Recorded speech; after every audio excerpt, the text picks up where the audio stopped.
passionate about what they do and are not only doing it for the purpose of, hey boo. Oh, you're shooting? Yes, are you back? Yeah, been back. How are you?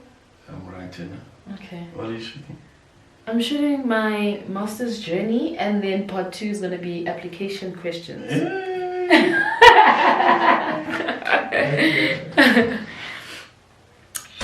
Cool. That's big.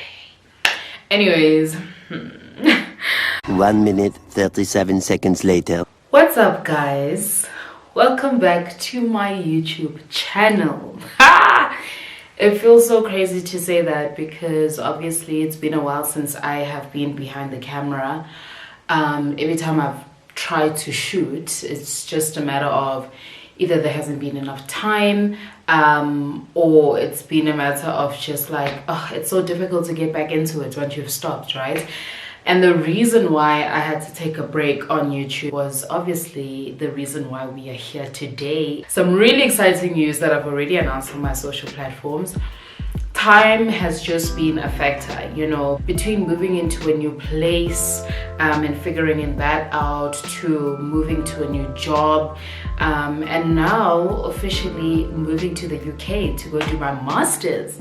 It's been quite crazy. It's been a wild year. It's been a very intense year, and I'm so happy and proud to be sitting here today to be able to do this video, because I know so much of myself has been poured into this achievement, and I thought that I should just hop onto the camera, and I feel inspired to want to share my journey, to want to share these exciting news with anyone out there that could do with the help or do with the any advice that may come from this video, or whatever the case may be, or you're just being nosy and you just want to watch to see, you know, what this video is about.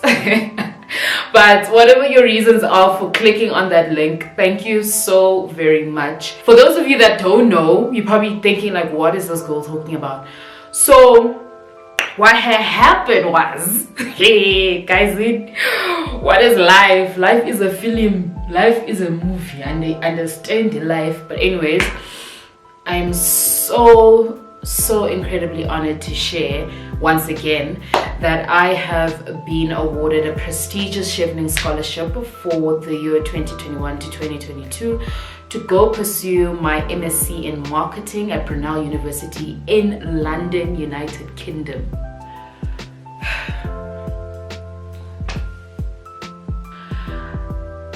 It's just saying it out loud makes it so real. Makes it so real. Something that I manifested, that I fasted for the beginning of this year, that I manifested on my birthday last year, is actually coming to fruition. It's happening. And the purpose of this video is kind of to shed light on the journey that I have taken. I know with scholarships you don't usually get it the first time, and as much as I managed to get this one the first time, it wasn't an easy fate. And I think everything that came before that ultimately led to this moment and prepared me for this moment and prepared me for the application process that I'm hoping to shed light to and help anybody out there that is also, you know, looking to do a master's or looking to apply for Chevening, or looking for a scholarship, or whatever the case may be, whatever application you're currently busy with. Maybe I can shed some light on my experience, and I don't know, hopefully it will do something for you. Cool. So, oh my lord, oh my god, in the words of Raja O'Hara, oh my god. Oh my god. Oh yes, my god. Oh my god. Oh my god. Yeah. Oh my god. Okay, so I decided at the beginning of 2020 that I wanted to do my master's. I was officially felt like I was emotionally ready to take it on. I was emotionally ready to start to, look for funding, look for a university. And I always knew that I never wanted to do my master's in South Africa. Yes, it was something that was at the back of my mind on like, okay, cool, you're 26 at the moment, a master's in South Africa is 2 years. It only makes sense that if you don't get it, this in the next 2 years, that you should probably just, do it in South Africa if you don't get an overseas scholarship.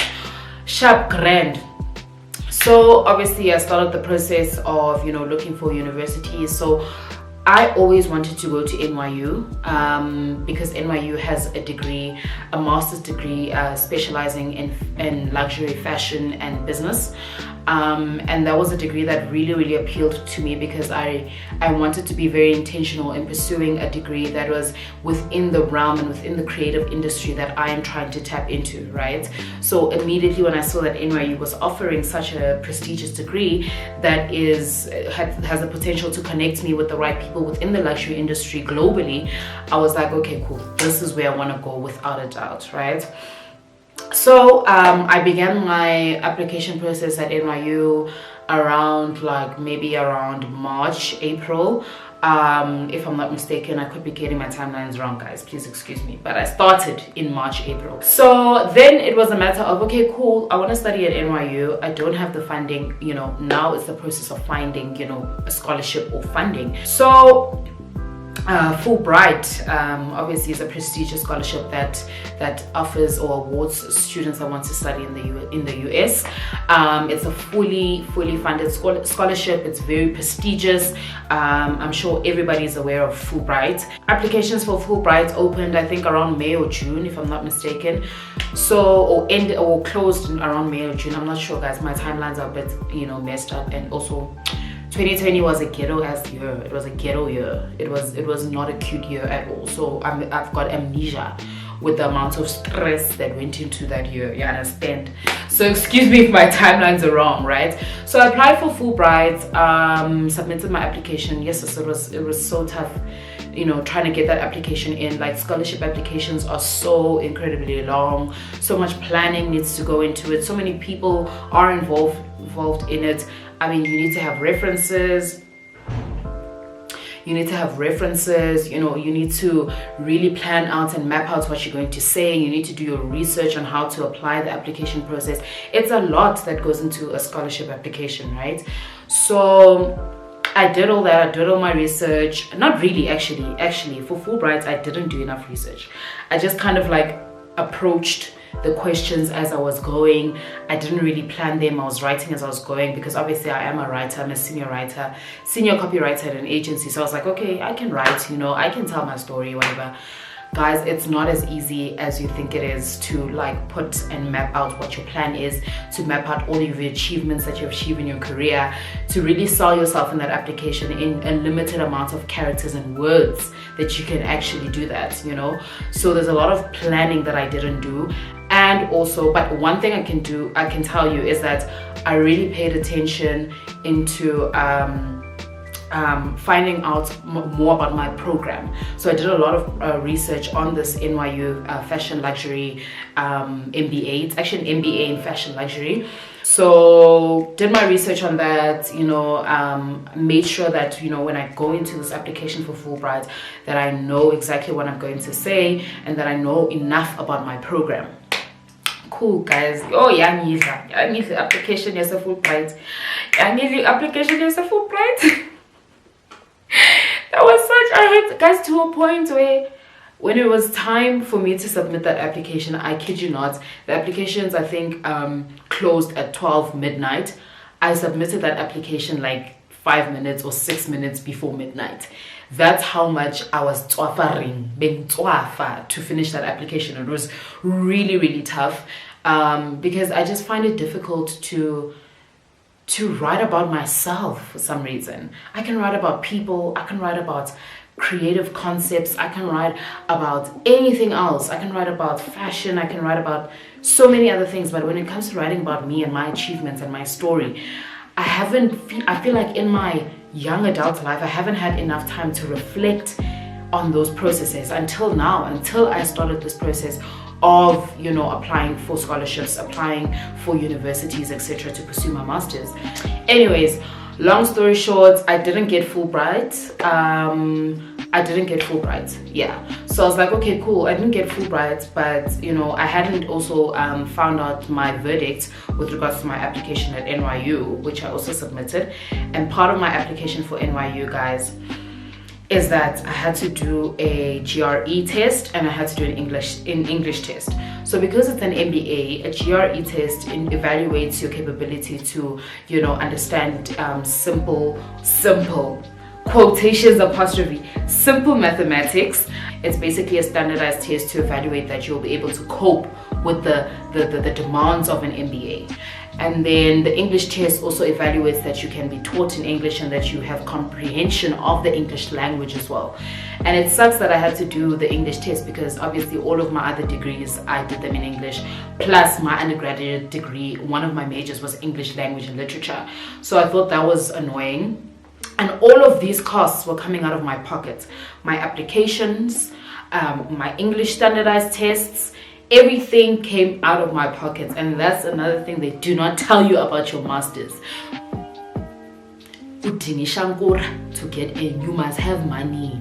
Thank goodness I was still working. Thank goodness I didn't experience what everybody was experiencing at the time because of COVID, things like retrenchment, losing jobs. You know, thank goodness I was still able to fund, you know, those things for myself. Otherwise I wouldn't have. And what sucks is that you can put in all that money but not get the scholarship. Okay, for the scholarship you don't have to pay. It's obviously free to apply for the scholarship. But as far as the university is concerned, as far as the standardized tests are concerned, you have to pay that for yourself. Long story short, I didn't get into the MBA. I didn't get into NYU. I was very, very disappointed. Of course, that was something that I had fixated my mind that is what I want to do. I want to really, you know, work within the fashion industry, within the marketing fashion industry, and an MBA would set me up with the credibility of doing a master's in business that comes with doing a master's in business administration, and it could really, really help me get a lot of opportunities and ultimately empower my industry back home, you know, with those connections that I would form to being there. So I didn't get it, and I was really sad, I won't lie. Like, I was really, really disappointed in myself. But my partner made me realize during that process of me waiting for my verdict, he had advised me, like, okay, listen, just in case that this doesn't happen, why don't you try and apply for a Chevening Scholarship? He had done it before. He has received a Chevening Scholarship as well, and studied under the program. He went to the London School of Economics. Two Cheveners in the house. So cool, I was like, okay, yeah, I can try Chevening. You know, I didn't initially want to go to the UK, but it wasn't an option that I was going to turn down. And at the time, the applications for Chevening were opening. So I was already extremely exhausted with the application process of Fulbright as well as NYU. But luckily, once you've written those essays, you can obviously adapt them for the next scholarship or other scholarships that you're going to be applying for, because I guess your mandate and your purpose for wanting to do your master's will remain the same.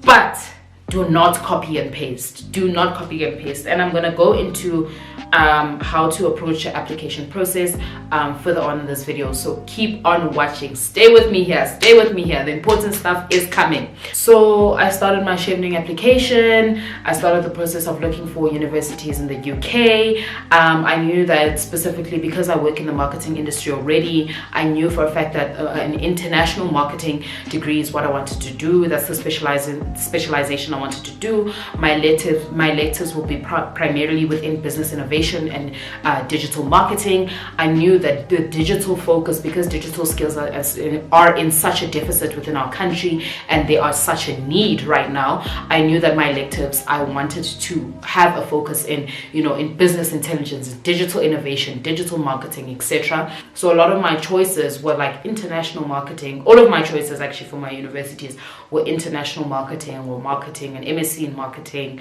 etc., etc. I did consider doing an MBA as well for that, but when I realized that I have to do another GRE, because I failed my GRE, by the way. I failed my GRE, my TOEFL English test that I was doing for NYU. I passed everything, but because I didn't finish the reading section, my mark was like 13 out of 30. Everything else was like 26, 27, 28 for speaking, writing, and speaking, writing, and listening.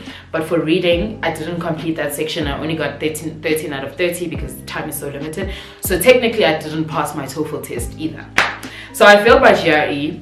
I didn't get into NYU. I failed my Ooh. Ooh. I still get choked up thinking about it. Like, it's just too much. I didn't get Fulbright. It was a mess. It was a messy time, you know. I was just a rookie walking into this, and my emotions were just everywhere at that point. But I knew that I would get this master's. I knew I wanted to do my master's internationally because ultimately I do see myself also wanting to do an MBA eventually. That is the goal. I want to get into an MBA program, and that requires me to really do well as well in my marks. But anyways, so completed my Chevening Scholarship. I did a lot of my research. I also attended a lot of, they had these Q&A sessions with alumni that I signed up for. I think I found out through the Chevening Facebook groups. So there's a Facebook group that forms every year, and I encourage you to join that because it will give you updates on the application process and the various Q&As that they're going to have. So I attended those with the alumni. And also there's a wealth, guys, there's a wealth of information on YouTube of past alumni that have gotten the scholarship before, that speak about the application process specifically. There's one specific lady, and I will show a bit of her video or have her YouTube channel. Are these glasses glaring? Should I take them off? Yeah, let me take off these glasses. So she has a YouTube channel, and she explains step by step how to approach your application process for each essay that you need to complete in your Chevening Scholarship. I will leave her description and her YouTube channel down below, so have a look at that if you're looking to apply. She helped me so much as well in the application process, together with my partner who's obviously gotten the Chevening Scholarship as well. He was very instrumental in helping me craft and know, you know, how to ultimately, you know, go about telling my story. So I was really happy with that, and luckily I had gotten practice. Having done the Fulbright scholarship application, I had kind of gotten practice on, okay, how I can approach this. Fine, I submitted my application in end of October for Chevening, and I prayed, hoped for the best, manifested, wrote it down. I will actually add a screenshot on the day that I applied for it. I wrote it down on my phone in my notes that this is going to happen. Cool. Kind of put it in the back of my head. I wasn't putting any pressure on it. I was like, okay, cool, I've submitted this application. I'm exhausted. Guys, you're gonna feel exceptionally exhausted, by the way. It's a very, very, very emotionally taxing process. So cool. December went by, January went by. Then in January, I decided that I wanted to fast for the scholarship, or to get some sort of funding to go do my master's this year. So I fasted for 2 weeks in January, and I think that was really instrumental in this achievement as well. And then in February, I found out the good news. And the good news was that I was advancing to the next stage of my application, which was the interview stage. Really exciting, really happy. It was a moment, you know, very exciting. Like, yeah, it was a very exciting moment. From what I can remember, I received the email while I was driving back home, and I immediately called my partner, and I was like, I think I just got the email, because all I saw was Chevening. So I was like, I don't want to open it. I don't want to open it. I don't want to know. I don't know what I like. You know what I mean? I just didn't want to be disappointed again. Eventually, I got home. He opened it for me, and he was like, babe, you got it. You got the interview. I was like, yes, God. Yes, God. He's doing it. Won't he do it? Won't he do it? And yeah, so I got the interview. And then now it was like, okay, cool, we're on the next stage. What is next? What do I need to prepare? Watched YouTube videos, attended Q&A sessions again. They were having Q&As on how to approach the interview process. There's also a Facebook page every year for the interview, Chevening interviews, blah, blah, blah, blah, blah. You can join us to get tips from other people or other alumni on like resources you can use and how to approach the interview process as well. Watched all those YouTube channels, prepared, wrote all my notes down. I also didn't want to be too overly rehearsed because one thing that other Chevening alumni had made clear to me was that you don't want to come across as mechanic during the interview. You want it to be conversational. You want to show the passion in what you want to do with your masters and passion for wanting to transform your industry and your country, and that needs to come across naturally. You know, you don't want to come across as being stiff and rehearsed and planned. And as you listen on to this video, by the way, this video is going to be long. As you listen into this video, when I go into the technical parts of how to approach each section or each part of your application, I will go through how to approach that as well. And that might be part 2 of this video actually. If this is too long, I'm gonna do like 2 parts. Okay, cool, went through my interview process. There were 3 people in my interview. Because of COVID and numbers weren't really going down, my interview was virtual, so I did it literally from my home. And I did it in between work. I was still working. I still had meetings and everything, so I had to book my diary specifically for that hour to be able to do the interview. And thank goodness it was at home, so there was no travel time that I had to factor in. Did the interview. To be quite honest, guys, the interview is such a blur. Like, it's I think because adrenaline and everything is just happening so fast. But anyways, I think I did the best that I could. The interview lasted 45 minutes, and I was relieved after that. You know, I was like, listen, at the end of this, I'm finding out my verdicts. Whatever happens, I have literally poured out my heart into this and poured out my everything into this, right?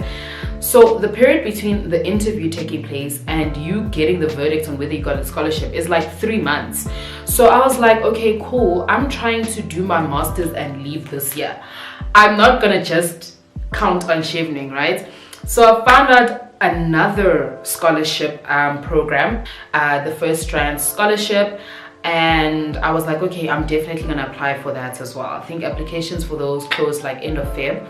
So I was like, no, I'm not gonna put all my eggs in one basket. I want to do my master's next year. I'm going to try out for First Strand as well.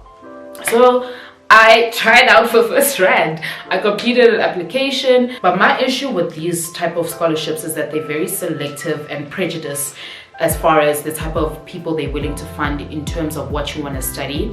They're not really progressive in considering people that want to study maybe something within business or something that is in the creative industry. For them, I think they're very much like Fulbright, First Strand. They're very much still traditional scholarships that focus on, you know, industries like environmental sciences, sustainability, maybe law. They are very much still focused within the literal sense of transforming industries that can only be done in those particular degrees.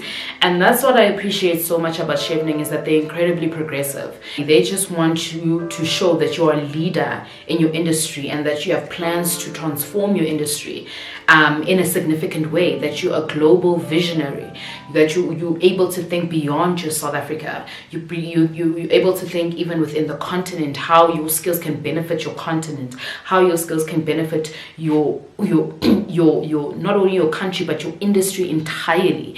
It doesn't matter what industry you're in. Somebody who is part of my cohorts this year, he's doing an MA in film and motion pictures.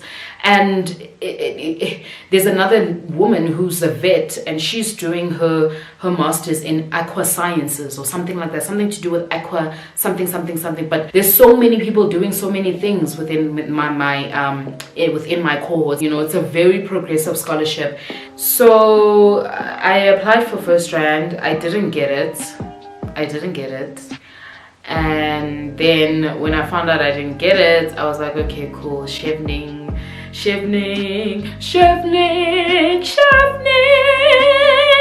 Do do the right thing for you, girl. I was like, oh, I need to get the Chevening Scholarship. That is my last hope. All applications for other scholarships were closing. You know, I had really drowned myself out of resources, out of amandla. Like, I just couldn't pull myself into an application again. It was really tough, guys. And on top of that, I had to be applying for universities as well for Chevening, because part of Chevening you have to apply for 3 universities so that you at least get into one. And so I was busy with those applications as well, over and above working full-time, over and above starting a new job in another company. It was a manic time. Anyways, long story short, on the 23rd of June I received an email, and basically the email details, I was alone, I was home alone, my partner was away. And I see the email coming in. Immediately I'm like, I don't want to read, because you know when it comes in on your phone and you can kind of see what the email is saying, like in the body. So I just saw Chevening as a subject. I was like, and I put my phone down. I was like, no, I cannot do this alone. I'm home alone, I can't do this alone. So I called my partner immediately, gave him a call. I was like, babe, it's time. It's time to find out my fate. You know, did I get the scholarship or not? I was so scared. He's like, open it, dude. Just open it. Like, just rip the band-aid off already. I read the first sentence. We are delighted to inform you that you have been awarded the something.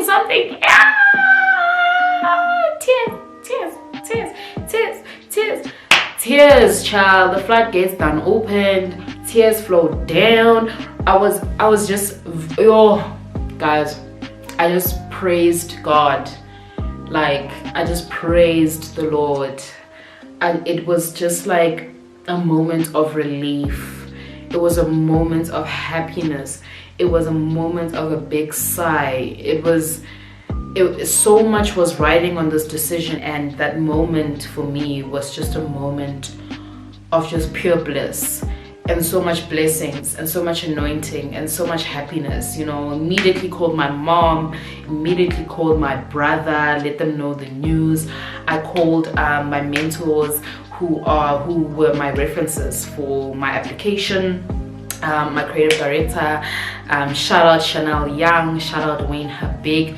Thank you guys. You guys were instrumental in this achievement, and I will never ever take for granted this opportunity, you know. And I really also want to take this opportunity to thank the Chevening Selection Committee, to thank UK and South Africa for believing in my vision. But I really wanted to be specific, to do a classic master's in science in marketing, to get the foundational business skills that I need in order to be an expert and a pioneer in my industry. You know, all of my undergraduate and my honors degree are humanitarian or humanities degrees. So my undergraduate degree is majoring in media studies, international relations, and English language and literature. And then my honors degree is in political communication and journalism. I really thought that that is the sphere I wanted to go, until I came across or fell into marketing and realized that I was brilliant at it and I was good at it, and you know, getting the recognition within the work that I was doing, whether it was winning awards, whether it was recognition from the CEO, you know, whether it's compliments from my colleagues, whether it's creating work that actually has social impact. You know, it's been such an enlightening time, you know, especially because a lot of people knew me from a background of being on television. You know, early on in my 20s, I was very involved in being a presenter. I really wanted to be on television, to be a presenter. And you know what's ironic now is that I present every single day of my life. Not now, because I've left work now. It's been 2 days since I've left work. But my job intercepts a passion of mine and a talent, a natural talent, and that is speaking, and intercepts a skill, which is marketing, and in the most beautiful way. I may not do it on a television stage. One day I will, because I'll be called on to be the expert on the show, whatever the case may be. But all I'm saying is that I still present on a daily basis. I do it for clients, I do it for ECDs, executive creative directors, I do it to CMOs, chief marketing officers, I do it to creative directors, I do it to my team, with my team, and I'm really, really good at it. I know I'm good at it. And it's so crazy because I've found a niche that intercepts my talent and my passion, that also intercepts another passion of mine, which is telling stories, which is, you know, connecting with people through communication strategies, which is helping brands, you know, tap into audiences that they don't know how to navigate, you know, which is helping brands be bold, be innovative, be purpose driven. And I want to establish myself as a pioneer, as a catalyst, as a trailblazer within my industry. And it's important that it starts from the foundation, and that is to do this master's degree in marketing. And yeah, not to go into all of that too much, I will break all of the application process down, why I'm doing my marketing degree, etc., in part 2 of this video, because this video is already way too long. This was just to map out my journey into getting this master's degree and being awarded a Chevening Scholarship as well. So yeah, I will break that down in part 2. But if you made it to the end of this video, I just want to say a big shout out to you. Thank you so much for watching. It's been a while since I've been on camera, so I might be a little bit rusty. I am a little bit crusty right now. I didn't even do a face feature. I was like, I'm just here to talk and keep it real and keep it 100. And hopefully I'll see you in part 2, where I break down my application and my Chevening application, why I'm doing my master's degree, and what I'm looking forward to in being in London, being in the UK, and all those fun stuff, you know, having tea with the queen and scones, you know. So all of that I will break down in part 2. Thank you so much for watching, and I will see you real soon. Mwah! Yeah.